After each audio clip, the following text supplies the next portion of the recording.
Kerajaan Aceh. Perang Aceh terjadi selama hampir 30 tahun, yakni tahun 1874 sampai 1904. Perang Aceh ini telah memakan banyak korban jiwa. Hal ini berawal sejak Portugis dapat menguasai Malaka. Kerajaan Aceh merupakan saingan terberat dalam dunia perdagangan. Melihat kemajuan Aceh ini, Portugis berusaha menghancurkannya, tetapi selalu menemui kegagalan. Permusuhan Aceh-Portugis berlangsung terus sampai akhirnya Malaka jatuh ke tangan Vos tahun 1641. Belanda sangat berambisi untuk menguasai Aceh. Kita tahu, sejak masa VOC, orang-orang Belanda ingin menguasai perdagangan di Aceh, begitu juga zaman pemerintahan Hindia Belanda. Sebab khusus Perang Aceh diawali dengan Belanda yang menuntut agar Aceh mengakui kedaulatannya pada tanggal 22 Maret 1873. Tuntutan tersebut ditolak oleh Aceh. Belanda pun menyatakan perang terhadap Aceh yang ditandai dengan penembakan meriam dari kapal perang bernama Citral van Antwerpen ke daratan Aceh pada tanggal 26 Maret 1873. Sebab umum perang Aceh yaitu 1. Kecurigaan pihak Belanda kepada kerajaan Aceh. 2. Letak Aceh yang strategis sebagai jalur pelayaran internasional. 3. Pelanggaran perjanjian London 1824 oleh Belanda. 4. Akibat dari perjanjian Siak 1858. 5. Penenggelaman kapal-kapal Belanda Aceh oleh pasukan Aceh. Perang Aceh secara garis besar terbagi menjadi 4 periode. Sekian dari saya, terima kasih.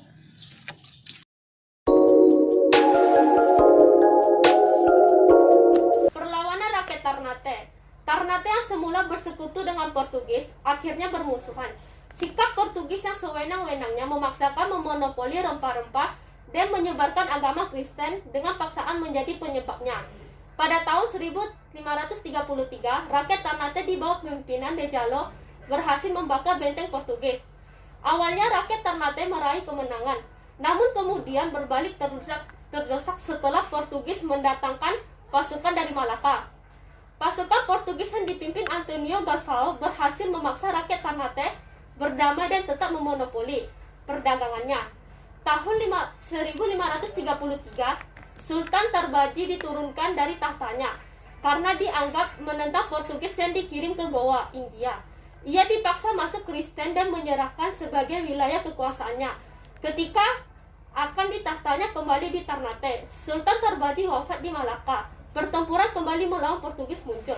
Di Ternate yang dipimpin Sultan Hairun, Portugis terdesak dan mengajak berunding. Dengan tipu muslihatnya, Sultan Hairun ditangkap dan dibunuh oleh Portugis pada tahun 1570. Pada tahun 1575, rakyat Ternate di bawah pemimpinan Babula, putra Sultan Hairun, menyerang Portugis dan mengusirnya dari wilayah Maluku. Perlawanan rakyat Maluku. Portugis berhasil memasuki Kepulauan Maluku pada tahun 1521 dan memusatkan aktivitasnya di Ternate. Tidak berselang, Spanyol memasuki Kepulauan Maluku dan memusatkan kedudukannya di Tidore. Terjadilah persaingan antara kedua belah pihak. Untuk menyelesaikan persaingan, Saragossa pada tahun 1534, Portugis tetap di Maluku dan Spanyol di Filipina. Dengan adanya perjanjian Saragossa, kedudukan Portugis di Maluku semakin kuat dan berupaya untuk melakukan monopoli perdagangan rempah-rempah. Kedudukan Portugis juga semakin mengganggu kedaulatan kerajaan-kerajaan yang ada di Maluku. Pemimpin perlawanan adalah Thomas Matulesi yang kemudian terkenal dengan gelarnya Patimura. Gerakan perlawanan dimulai dengan menghancurkan kapal-kapal Belanda di pelabuhan.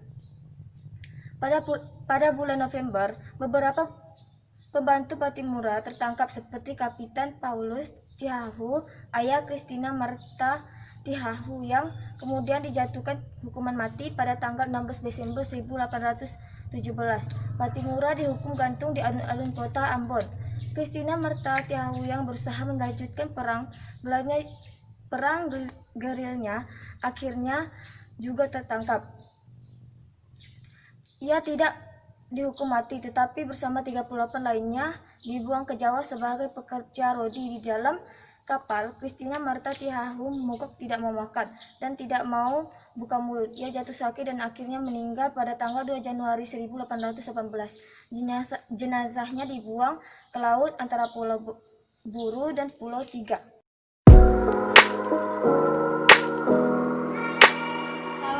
Sultan Agung. Raja Mataram Islam mencapai puncak kejayaan pada masa pemerintahan Sultan Agung Hanyokrokusumo. Sultan Agung berhasil mempersatukan kerajaan-kerajaan Islam di Jawa seperti Gresik, Tuban, Madura, dan Surabaya. Setelah berhasil mempersatukan kerajaan-kerajaan Islam di Jawa, Sultan Agung mengalihkan perhatiannya pada Vos Company di Batavia. Vos di bawah pimpinan Jan Pieterszoon Koen berusaha mendirikan benteng untuk memperkuat monopolinya di Jawa. Niat Vos Company tersebut membuat marah Sultan Agung sehingga mengakibatkan Mataram sering bersitenggang dengan Vos Company. Tindakan monopoli yang dilakukan Vos